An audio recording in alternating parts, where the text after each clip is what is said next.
Good morning everyone welcome back to my channel welcome back to a new blog. आशा करी सबाई खूब भालो आछेन सुस्थ आछेन सेफ आछेन और आमिও खूबই ভালো আছি। এখন বাজে সকাল 9টা। আজকে উঠে গেছি, আজকে সানডে, কপিল বাড়িতে আছে। ব্লগটা আজকে আবার স্টার্ট করলাম। সারাদিন কি করছি না করছি অবশ্যই আপনাদের সাথে শেয়ার করব। আর রোজই একটু ব্লগে শেয়ার করছি শিলচরেও মা ওরা কি করে কি না করে সব কিছুই তো শেয়ার করছি আপনাদের সাথে। যাই হোক, যদি ভিডিওগুলো ভালো লেগে থাকে অবশ্যই লাইক শেয়ার সাবস্ক্রাইব করতে একদম ভুলবেন না কিন্তু।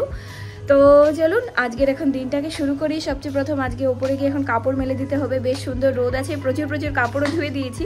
যাই হোক, এবারে উপরে যাওয়া যাক আর তারপর আবার আপনাদের সাথে কথা হচ্ছে।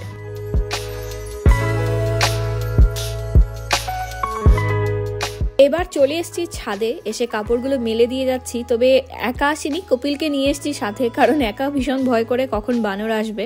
আর সেই ঘরের মধ্যে পেয়ারাগুলো নষ্ট হচ্ছিল, দুজন মিলে কেউই খাচ্ছিলাম না, খাওয়া দাওয়া হচ্ছিল না। তাই বলে কপিল সকালবেলা এনে উপরে দিয়ে গেল যে বানর আসলে তারপরে ওরা খেয়ে নেবে। যাই হোক, কেউ তো খাবে না, হয় এমনি নষ্ট হয়ে যাবে। এখানে দুটো বালতি কাপড় পুরো একদম ভরে আছে, আগে কাপড়গুলো মেলে দিয়ে দেই। আর আজকে এত সুন্দর রোদ, মানে শীতের সকালটা রোদ উঠলে এত ভালো লাগে, একদম নীল আকাশ, ভীষণ ভালো লাগছে। যাই হোক, এবারে চটপট করে আগে কাপড়গুলো মেলে দিয়ে দিই, নাহলে কখন যে আবার বানর আসবে সেটা একটা বিরাট বড় ভয়। যত সময় না আসে কাপড়গুলো মেলে আর যাতে শুকিয়েও যায় সেটাও একটা সবচেয়ে বড় চিন্তা, কখন গিয়ে শুকোবে কাপড়। তো আপাতত এখন আমরা নিচে যাচ্ছি আর আশা করি বেশি সময় লাগবে না, চট করে কাপড়গুলো শুকিয়ে যাবে, যেহেতু রোদ আজকে বেশ কড়া আছে। চলে এলাম রান্নাঘরে। এসে কপিলকে আগে একটু কফি বানিয়ে দিয়েছি আর আমি এখানের মধ্যে রুটি বানাবো ভাবছিলাম। তারপরে ভাবলাম আজকে রুটি খেতে ভালো লাগছে না, তাই বলে একটু তেল দিয়ে জাস্ট পরোটার মতো একটু বানিয়ে নিলাম। আর এবার একটা অমলেট করে এটাকে এখন চেষ্টা করছি একটা এগ রোল বানানোর। তবে এগ রোল বানানোর মতো ভেতরে আর আমি স্টাফিংয়ে কিছু দিচ্ছি না, না পেঁয়াজ, না টমেটো, না শসা, কিছু না, ইভেন কি সসও না। শুধু এভাবেই আজকে আমি খাবো এটাকে, অন্য আর কোনো কিছু খেতে ভালো লাগছিল না। আর কপিল বলছে ওর খাবে না, ও শুধু কফি খেয়ে আজকে নাকি ওর একদম মন হচ্ছে না আর অন্য কোনো কিছু খেতে। তাই বলে আমি শুধু একটাই বানিয়ে নিচ্ছি আমার নিজের জন্য, এটাই আজকে আমি খাবো। তো এখানে আমার হয়ে গেছে একদমই সোজা, কি আর সেই অল্প একটু, তাও রুটিটা আমার গতকালের মাখা ছিল, তাই বলে আমার খুবই জলদি হয়ে যাচ্ছে। আজকে আমার রুটি মাখতেও হয়নি, আমি রেখে দিয়েছিলাম জাস্ট ডোটাকে ফ্রিজের মধ্যে। তো ব্যাস, আমার এখানে আজকের ব্রেকফাস্ট একদম রেডি। এভাবেই আমি আজকে এখন খেয়ে নিচ্ছি।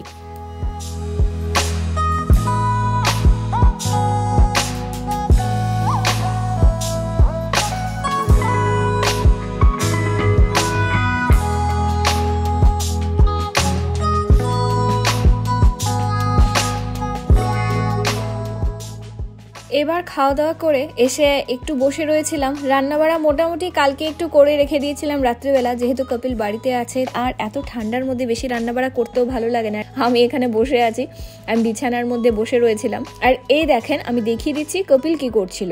এখানের মধ্যে ছাদে কাপড় মেলে দিয়ে এসেছিলাম, কিন্তু এত বানর উপদ্রব করছে, মানে ভয়ই করছে, উপরে যাওয়ার তো সাহস নেই।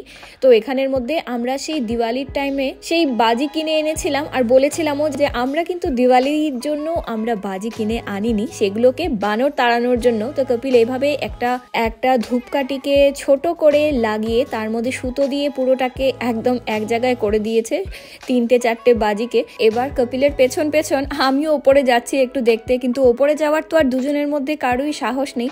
তাই জাস্ট দরজাটা খুলে কপিল এখানে ধূপকাঠির টুকরোটাকে আগে ভালো করে জ্বালিয়ে দিয়েছে। আর এবার যতক্ষণ ধূপকাঠিটা জ্বলবে তারপর বাজিটা লাগবে তার গায়ে, তারপর এটা কি কাজ করে কি না সেটা তো বোঝা যাবে। আপাতত এখন দেখা যাক কতটুকু এটা, মানে জাস্ট আজকে একটু টেস্ট করা হচ্ছে, যদি কাজ হয় তবে তো খুবই ভালো।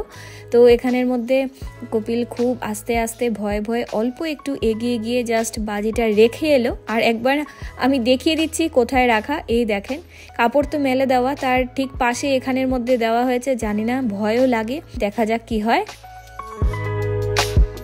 চলে এসেছি রান্নাঘরে। বললামই রান্নাবাড়া মোটামুটি আমার করাই ছিল। আমার ডাল আর একটা সবজি আমি গতকাল বানিয়ে রেখে দিয়েছিলাম। আর এখানটার মধ্যে আজকে একটু ফুলকপি দিয়ে তরকারি বানাচ্ছি। ফুলকপি, মটরশুঁটি, আলু সব কিছু সেদ্ধ করে রেখে দিয়েছি। আর এখানের মধ্যে পেঁয়াজ, টমেটো সব কিছু দিয়ে জাস্ট একটু ফ্রাই করে নিচ্ছি। আর এই আলুটা কেমন কি জানি একটু কালো লাগছে দেখতে, ভালো লাগছে না, তাই বলে এটা দেবো না, সরিয়ে রেখে দিলাম। আর এই যে আমার সব কিছু এখানে সেদ্ধ করে রেখে দিয়েছি, ফুলকপি, আলু আর মটরশুঁটি। আর আমাদের এখানে ফুলকপি কিন্তু সারা বছরই বলতে গেলে পাওয়া যায়, মানে সবসময় বাজারে গেলে দেখা যায়। তবে হ্যাঁ, শীতের সময় এই সময়টায় এত বেশি মানে কোয়ান্টিটি থাকে, ভর্তি ভর্তি ফুলকপি থাকে, আর এত সুন্দর না দেখতে এগুলো, আর এত সস্তা কি বলবো। সেই কদিন আগে বাজারে গেছিলাম, 10 টাকায় 2 কেজি ফুলকপি। হ্যাঁ সত্যি, ঠিকই শুনেছেন আপনারাও, 10 টাকায় 2 কেজি ফুলকপি। মানে এত সস্তা কি বলবো, তার থেকে সস্তা আর তার থেকে মানে আর কি হতে পারে। তো তারপর আমরা অনেকটাই ফুলকপি নিয়ে এসেছি, আরও বাকি টুকটাক যা যা সবজি লাগে সব নিয়ে এসেছি। আর এখন তাই বলে আজকে ভাবলাম কেন না একটু ফুলকপি মটরশুঁটি দিয়ে, আর শীতে এই সময়টায় মটরশুঁটিটাও কিন্তু বেশ ভালো পাওয়া যায়, আর ফুলকপি মটরশুঁটি দিয়ে খেতে কিন্তু বেশ ভালোই লাগে। তাই বলে এখানে আমি চটপট করে জাস্ট এই আজকে একটা তরকারি রান্না করে নিচ্ছি, বাকি তো যেহেতু বললামই আমার সব রান্না করাই আছে। তো আপনাদের সাথে এখানে গল্প করতে করতেই সব পেঁয়াজ রসুন মশলা সব ফ্রাই হয়ে গেছে। এবার সেদ্ধ করা সব সবজি দিয়ে দিলাম, তার মধ্যে অল্প একটু নুন দিয়েছি, বেশি দেইনি, কারণ যখন আমি সেদ্ধ করছিলাম তখন আমি অল্প একটু নুন মিশিয়েছিলাম, তাই বেশি যদি হয়ে যায় তাই বলে একদম কম করে নুন দিয়েছি। অল্প আর একটু হলুদ দিয়ে দিলাম। এবার বেশিক্ষণ লাগবে না, জাস্ট একটু আমি অল্প সময়ের জন্য ঢেকে দিয়ে দিচ্ছি, অলরেডি তো সেদ্ধ করাই আছে, তো খুব একটা সময় লাগবে না। আর এই দেখেন, তারপর সবচেয়ে শেষে আমি এখানের মধ্যে একটু কাসুরি মেথি দিয়ে দিয়েছি যাতে গন্ধটা ভালো আসে। তো রান্না আমার কমপ্লিট হয়ে গেছে, এখন আমরা খাওয়া দাওয়া করে নেব।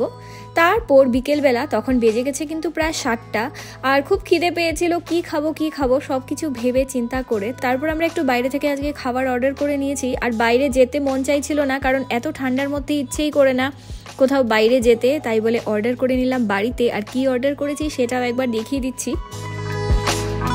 তো এখানে আজকে আমরা ওয়াও চায়না থেকে অর্ডার করে দিয়েছি, আর অনেক সময় লেগেছে আসতে, এত সময় লেগেছে যে তত সময় আমার খিদেটা মানে আরও ডাবল হয়ে গেছে। তবে আমরা একটাই প্লেট অর্ডার করেছি, দুজন মিলে যাই খাবো একটা থেকেই খেয়ে নেব। আর তো এই দেখেন, আমরা এখানে অর্ডার করেছিলাম আজকে ফ্রাইড রাইস আর সাথে হয় চিলি চিকেন। এমন একটা বাজে সময় অর্ডার করেছি, লোকেরা ডিনার করে, যাই হোক আমরা এখন খেয়ে নিচ্ছি। যাই হোক, এবার এখন আমরা আজকে এটাই খাওয়া দাওয়া করছি। আর শিলচরের একটা ছোট্ট ব্লগ এখন আমি আপনাদের সাথে শেয়ার করে দিচ্ছি।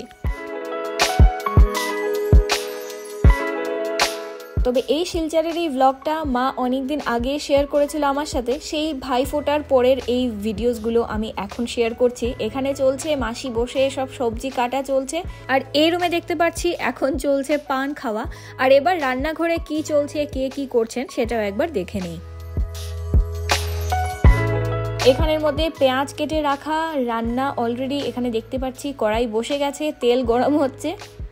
এখানটার মধ্যে কি আছে সেটা একবার দেখে নিই। তো এখানের মধ্যে মাছ কেটে ধুয়ে রাখা, এখন মাছ রান্না হবে। এই পাশটার মধ্যে এখানটার মধ্যে রয়েছে মটন। তো আজকে আমাদের বাড়িতে নেমন্তন্ন আছে, সবাই মিলে খাওয়া দাওয়া, তো তাই বলে এখন রান্না বাড়া চলছে। এখানের মধ্যে মাটন রান্না হয়ে গেছে, এদিকে মাছ ভাজাও হয়ে যাচ্ছে। তো ছোট মাছ গিয়ে এদিকে রান্না বাড়ায় ব্যস্ত। দোয়েল দেখতে পাচ্ছি কি জানিও খাচ্ছে, কিছু একটা সামথিং ছোট মা ওকে দিয়ে টেস্ট করাচ্ছিল, আর বাকি তো সবাই এদিক ওদিক নিয়ে ব্যস্ত। তো এবার এই রুমে ছোট মাসি আর দাদামা মিলে চলছে ওদের গল্পগুজব। তার কিছুক্ষণ পরে এখানে মোটামুটি সবাই একজন একজন করে আসা শুরু হয়ে গেছে। এখানে ছোট মাম এসছে, কুট্টি মামা, কুট্টি মামি, বিশাল, ওরা চলে এসছে, আর ছোট মাসি আগেই চলে এসেছিল। যাই হোক, এবারে গল্পগুজব চলছে সাথে হয়। এবার তো দুপুর অনেকটাই বেজে গেছে, খাওয়া দাওয়ার ব্যবস্থায় মা বাবা ওরা লেগে পড়লো। এখানের মধ্যে সব থালা গ্লাস বেড়ে রেডি করা হচ্ছে। এবার প্রথমে যারা যারা এসছে মোটামুটি ওরা এখন বসে পড়েছে। তো এখানে ছোট মাম, কুট্টি মামা ওরা বসে পড়েছে, মেশোও চলে এসছে, তাই বলে মেশোও বসে পড়লো। আর পাশের রুমে এখানের মধ্যে আমাদের আরেকটা টেবিল অ্যারেঞ্জ করা হয়েছে। আমাদের সবসময় যখন এইভাবে খাওয়া দাওয়া হয়, এখানে এই রুমটার মধ্যে একটা টেবিল অ্যারেঞ্জ করা হয় যাতে সবাই মিলে তাড়াতাড়ি খেয়ে নেওয়া যায়। আর জুই, পম্মামা ওরা এখন এখানে বসে আছে, ওদের চলছে এখানে সবাই মিলে গল্পগুজব। ছোট মামি, মেজো মামি আর মেজো মাম ওরা এখন এসছে, ওদেরও আস্তে আস্তে একটু বেশ লেট হয়ে গেল। তো এবার এখন ওরা এসছে, আর দিদিভাই ওরা এখনও আসেনি। তো মা, ছোট মা ওরা তো খুবই ব্যস্ত পরিবেশন করতে। আর আজকে দুজনই দেখতে পাচ্ছি অরেঞ্জ কালারের শাড়ি পরেছে, ভালোই লাগছে দুজনকে দেখতে। তো সবাই মিলে চলছে খাওয়া দাওয়া। আর দাদামা আর আমার আরেকজন দিদা, ওনারা দুজন এই রুমে বসে খাচ্ছেন। যেহেতু ওনারা আলাদা নিরামিষ খান, তার জন্য ওনারা এভাবে বসে খাচ্ছেন এখানটার মধ্যে।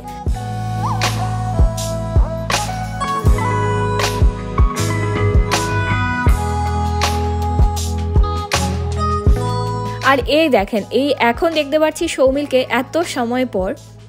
তো এবার দিদিভাই ওরাও চলে এসছে, দিদিভাই সৌমিত্রদা আর রশিকে এখনও দেখতে পাইনি, জানি না কোথায় কি জানি। তো এখন ফার্স্ট ব্যাচ সবার খাওয়া দাওয়া হয়ে গেছে, এখন সেকেন্ড ব্যাচ এখানে পম মামা ওরা বসবে, জুই ওরা বসবে, সবাই বসবে। তবে তার আগে এখানে চলছে সবাই মিলে গল্প গুজব।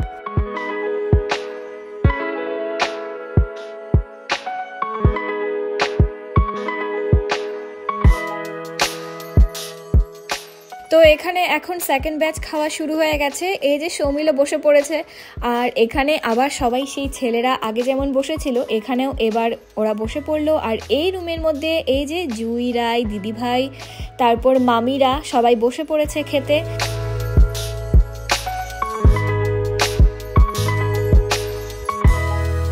আর এই যে রশি অনেক সময় পর দেখতে পারলাম, এত কিউট লাগছে, সুন্দর জামা পরে মার কোলে আছে। আর এখন মোটামুটি সবারই খাওয়া দাওয়া হয়ে গেছে, এখন ওরা বেরিয়ে পড়ছে এত সময় পর। কিন্তু রেশমিকেও দেখতে পেয়েছি। তো এই যে মেজমাম চলে যাচ্ছে, মেজমাম টাটা বাই বাই দিয়ে দিয়েছে। আর তারপর এখন মামিরাও উঠে পড়লো। আর তো এখন মোটামুটি সবাই বাড়ি ফিরে যাচ্ছে। সন্ধে এখনও হয়নি, সন্ধে হওয়ার অল্প আরও বাকিই আছে। তো এখন দিদিভাই ওরাও বেরিয়ে পড়লো। দিদিভাই ওরা এখন একটা টুকটুক নিয়ে ওরা এখন সোজা চলে যাচ্ছে ওদের বাড়িতে। আর মামিরা হেঁটে হেঁটে চলে যাচ্ছে, যেহেতু বেশি দূর না তাই বলে ওরা হেঁটে হেঁটে চলে যাবে বাড়িতে। আর আমিও আজকের ব্লগটাকে এখন এখানেই এন্ড করে দিচ্ছি। যদি কিছু ভালো লেগে থাকে অবশ্যই লাইক, শেয়ার, সাবস্ক্রাইব করে দেবেন। দেখা হবে তবে নেক্সট ভিডিওতে। Till then take care, bye by.